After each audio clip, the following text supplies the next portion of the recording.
Odysseus.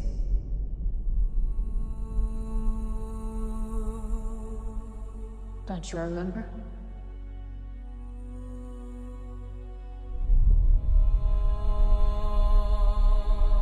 Thunder. Fire. Death. I remember. A wife. A son. Home.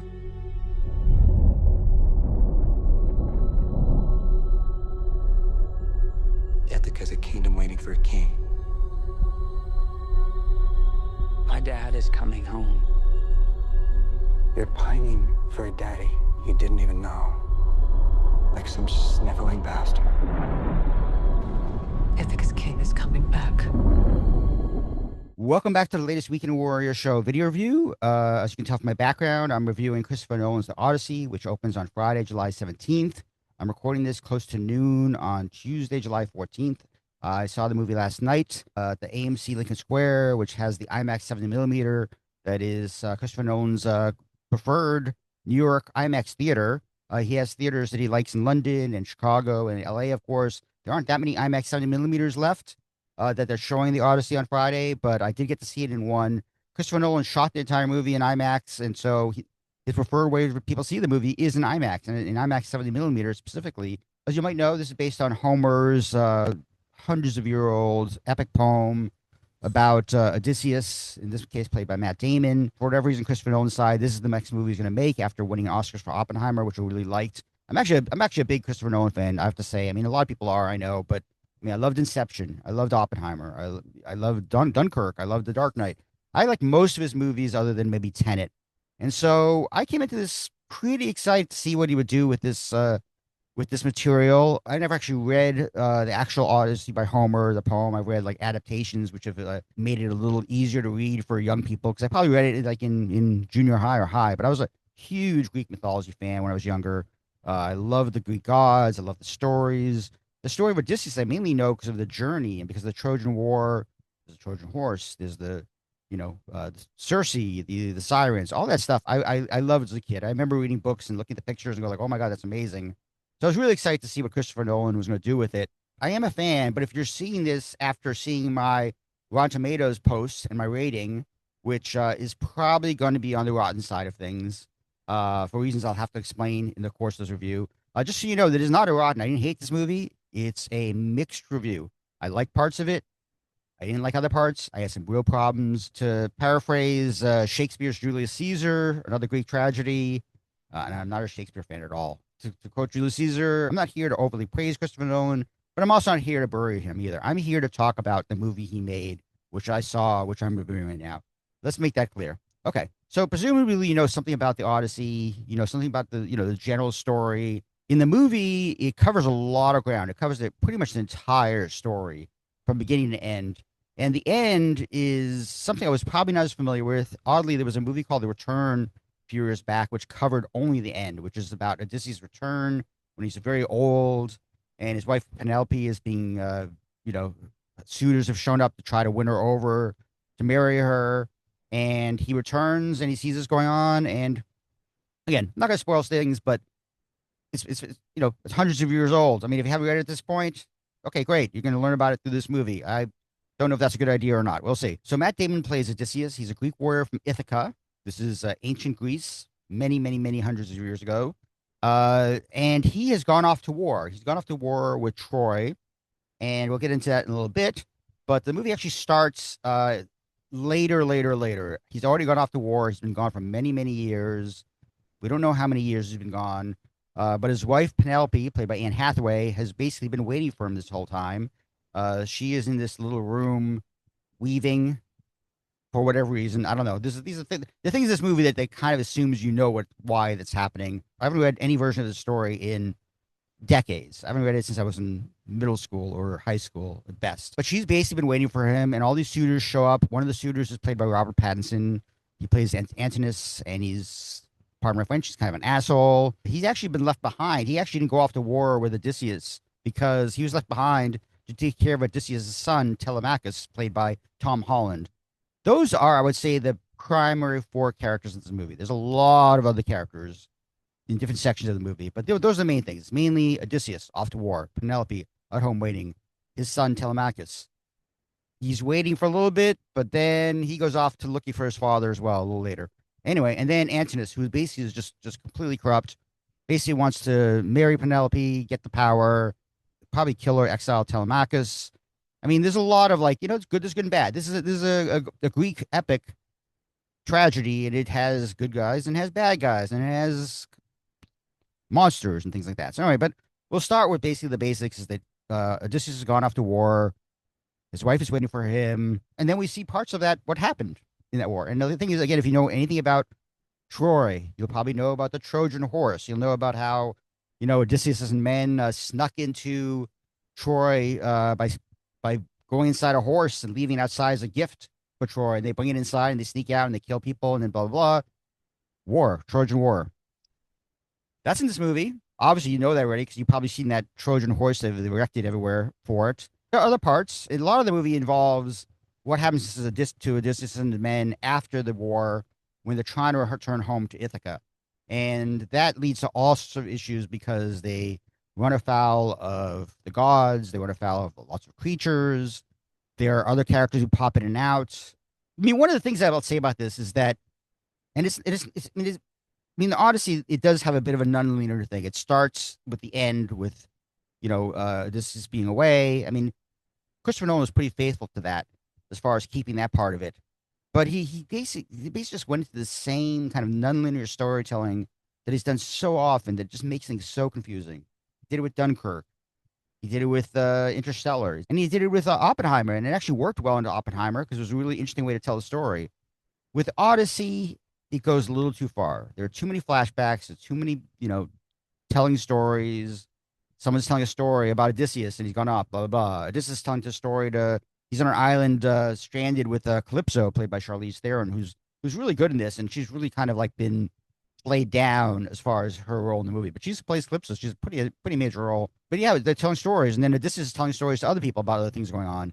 And over the course of this whole thing, we're seeing these stories come to life. And they're kind of like, we're trying to, you have to kind of piece together. It's just like any other Christopher Nolan movie where you're kind of like, okay, this is happening. Oh, this is really cool. And but when did this happen? Where are we? What are we in the story? And like, so for instance, like the Trojan horse, like we see a little bit at the start, we see a little bit later, we see a little bit later after that. The story's kind of just told in a way that it's kind of very, very. It's not hard to follow, I'll say, because I know the story, and most people know the story, but it's needlessly obtuse, and I feel that's generally a problem with this movie. First of all, there are more technical issues that make it even more obtuse and harder to get through. But the main one is the storytelling. The storytelling makes really hard. And the minute now the characters kind of show up and then disappear. They don't really have big roles at all. I mean, as I said, those four characters are the main characters. But Odysseus, we don't meet him right away. We meet him like as he's leaving, and then he's on the island with Calypso, and then when he's like fighting Cyclops with his men, and when he's fighting, it's just a lot of things going on. There's a character played by Elliot Page, Sinon, who we also meet.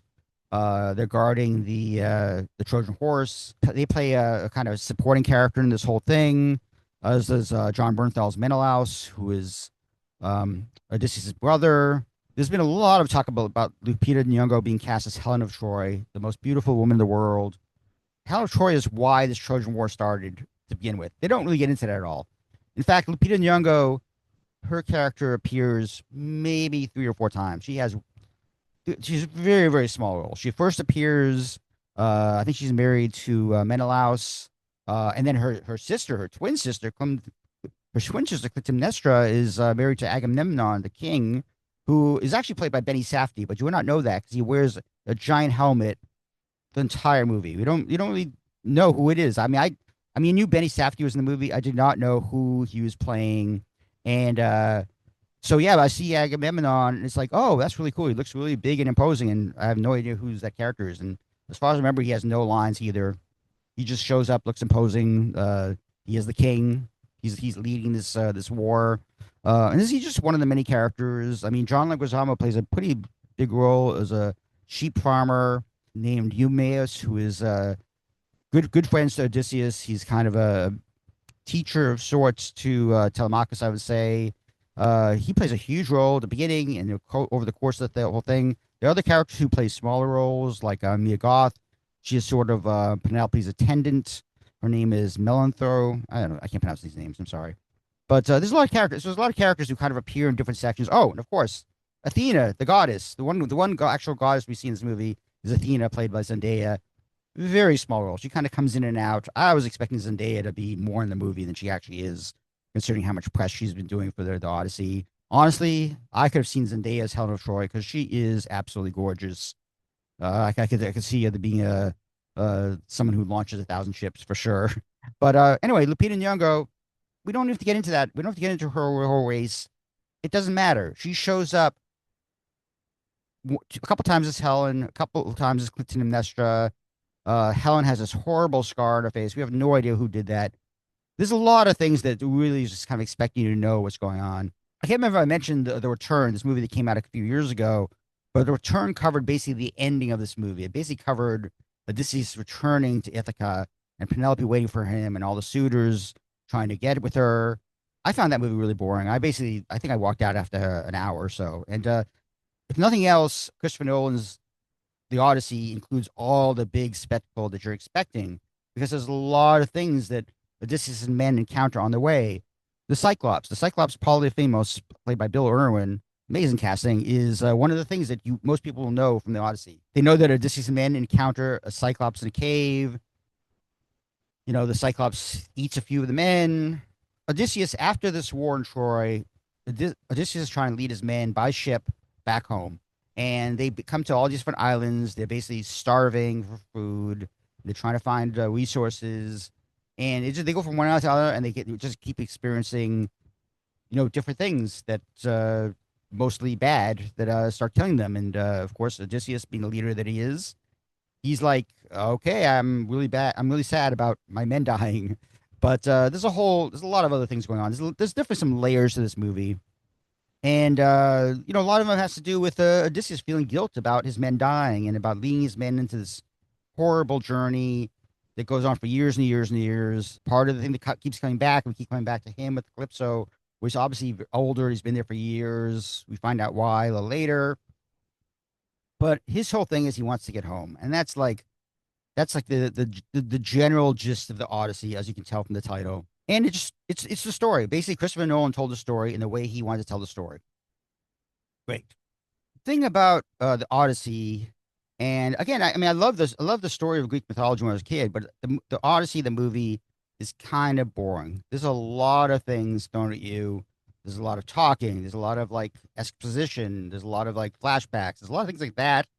And then you get one of these like big set pieces, which is, for instance, the Cyclops, Polyphemus, or these giant, they're supposed to be cannibals. The giants called the Lestrygonians, which basically like slaughter many of Odysseus' men.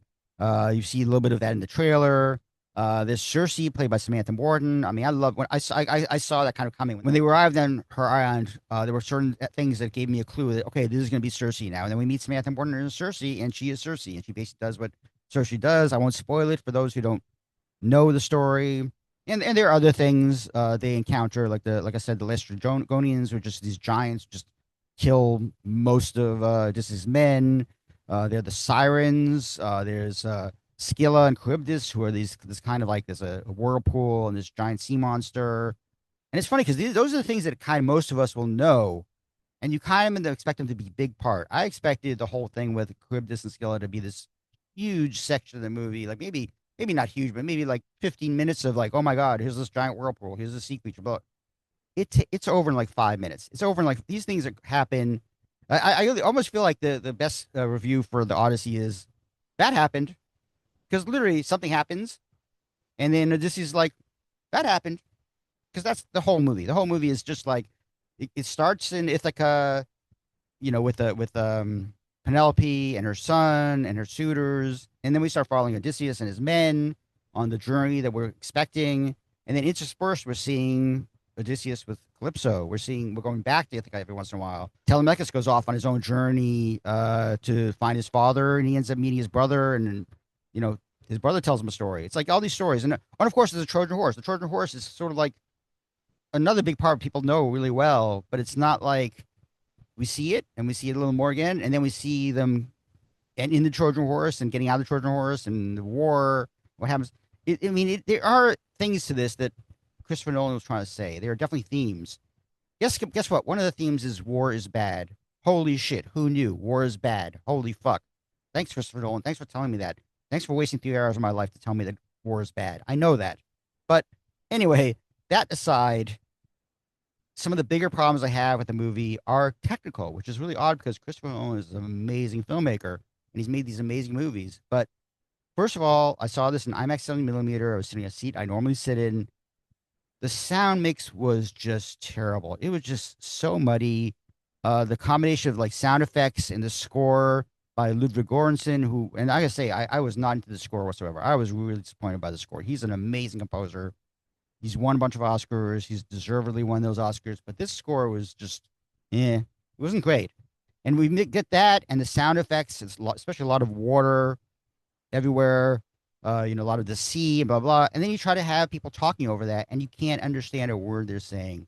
And that is just a huge problem. When we're trying to tell a story like this that's so dense, and you have all these characters, you need to understand what they're saying. And if this is what it sounds like in Christopher Nolan's preferred theater, I have no idea what it's going to sound like elsewhere. And I have to say that I have not been a critic of the mixes of Christopher Nolan's previous movies. I've heard a lot of people complain about Interstellar, about Bane and Dark Knight Rises. I've heard a lot of these complaints.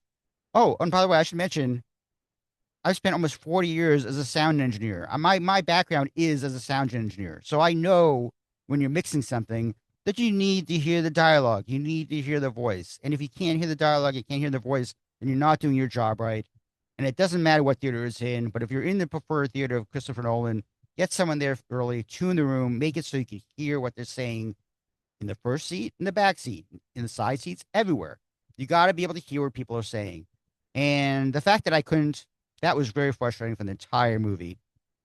And then on top of that, there's my frustration with the way the story is told, where it's kind of nonlinear, going in and out, flashback, blah, blah. They're characters who I really want to see more of. Helen of Troy was definitely one of the characters I want to see more of.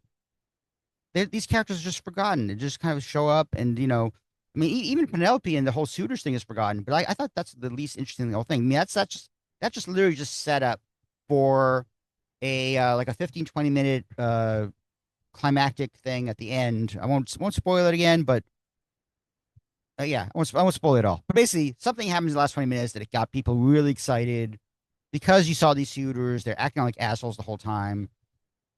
Let's just say that in movies like this and stories like this, assholes do get the comeuppance, but also there's a lot of good people, a lot of the soldiers who, some of them were good, some were bad, some were turning against Odysseus, but most of them were, they didn't deserve to die. But anyway, a lot of them died because that's war. That's war, and that's like as Christopher Nolan says, war is bad. Thanks, Christopher Nolan. I appreciate that. I appreciate you telling us, Christopher Nolan, that war is bad. I did like Himesh Patel, who plays one of Odysseus's main generals. He was really good. I think I think that was pretty good. Elliot Page has some good scenes. I like seeing him in another Nolan movie after Inception. And generally, the cast was good. They were fighting against like the sound mix, though. They were fighting a sound mix. Oh, no, and also it was really poorly lit too. I gotta say, there's certain scenes that were just so poorly lit, like the scene in the cave. The scenes on the ship in Storm where it's dark. Whenever it's dark, the movie looks dark. Whenever it's daytime, light. Look behind me. It looks amazing. Some of these settings, just beautiful settings. The way they're shot in the IMAX 70mm really captures them. Production designer Ruth De Jong is back from Oppenheimer. Love her work. These locations they found, the locations they built, all great. That's the thing. The movie does mostly look good, except for when it's too dark, when it's too darkly lit. Some of the fight sequences, editing, not great. It's just hard to see. It's hard to see what's going on. And at times, it's hard to hear what's going on. So the thing is, yeah, you can make a movie with all these great spectacle and great scenes and big things. And trust me, I was like so excited to see what he'd do with Skill and Charybdis, and I was kind of disappointed by that. I did like the Cersei scene. The Cyclops scene was pretty good. The giants were good. But again, those things just happened. That happened. We go to an island, something happens, that happened. And then they're back on the journey again. back in the journey. And he's either going to get back home or he's not going to get back home. If you know the story, you know the answer to that. If you've seen The Return, you know the answer to that. So it's kind of silly. I mean, I think I'm giving the Odyssey a 6 out of 10, which is kind of mixed, kind of on the verge of negative. I was between a 6 and a 6.5. All in all, I just said, after 3 hours of this, I had enough. I was actually going to go see it again on Thursday. I had a ticket to go see it in Regal RPX, just so I want to see a different format. Just in case some of my issues were with the format. I mean, if it's too dark or just the sound is not good, if I seen it in another theater with a different, if it's the same problem, then the problem is with the movie. I decided I was not going to sit through another 3 hours of the movie just to see if it was the theater or it's me. So, it's 6 out of 10, mixed negative. It opens July 17th. You probably already have your ticket. All these other people are raving about it. They're calling it a masterpiece. You know what? I don't think it's even Christopher Nolan top 5. I think it's, it's better than Tenet. I guess there's that. It's better than Following, but he's made so many better movies. There's only so much originality you can do with a material like this. I mean, he tried doing different things with certain things, but I think certain things were just. I mean, I don't know. I think I'm not Christopher Nolan, but I think if I made this movie, I would have made a more interesting movie because I would have in the writing side, I would have made, focused more on the women and not just Anne Hathaway. And I gotta say, Anne Hathaway has some scenes later where everyone's gonna rave about her for acting, and I thought she was overacting. I thought there was just so much melodrama in this movie. It was unnecessary. I want to see more gods. I want to see more of Zendaya as Athena, or let's see more of Lupita Nyong'o. Samantha Morton was great, but I mean, her character Cersei, she has one sequence, I guess, and it's only I don't know, 15 minutes tops. So anyway, obviously I was disappointed. Wasn't helped by all the hype leading up to it. I'm sure it's just always the case now. Before I leave, I'll do a quick comparison to the Disclosure Day, the new Steven Spielberg movie, because it's the same type thing. These are both filmmakers who are at the top of their game. But I have to say that I think Steven Spielberg's direction on Disclosure Day was better than what he did as far as shooting, filming, blah, blah, all the technical stuff. Much better Disclosure Day. Although I still liked Odyssey a hair better. And the reason I liked Odyssey a hair better is because I think it's a better story. It didn't have some of the other issues I had with Disclosure Day. So that's 2 movies released by Universal. Again, I don't want to compare them to different movies, but there are filmmakers who people want to see their movies. So, if you're going to make movies this bad, you know what? I'd rather go see a movie like Tuner, or I saw a movie called Motor City, which I really liked. These are movies by filmmakers that aren't as well known, but they're doing good work. They're finding good stories. It's more about the characters and the stories than it is about the spectacle and the technical aspects of it. And that's a huge part of the Odyssey. Let's make it spectacle. Let's do all this IMAX bullshit. Fuck that. War is bad. I know. I don't need to see a 3-hour movie for that. Thank you, Christopher Nolan. Better luck with the next one. Bringing vengeance.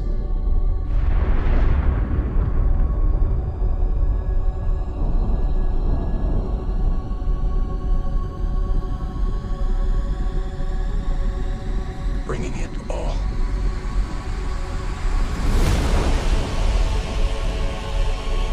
I could take the throne. They're not giving up power to you or Odysseus. Do you think life goes back to the way it was? That world is gone. If he returned, he'd have to kill him, like you will.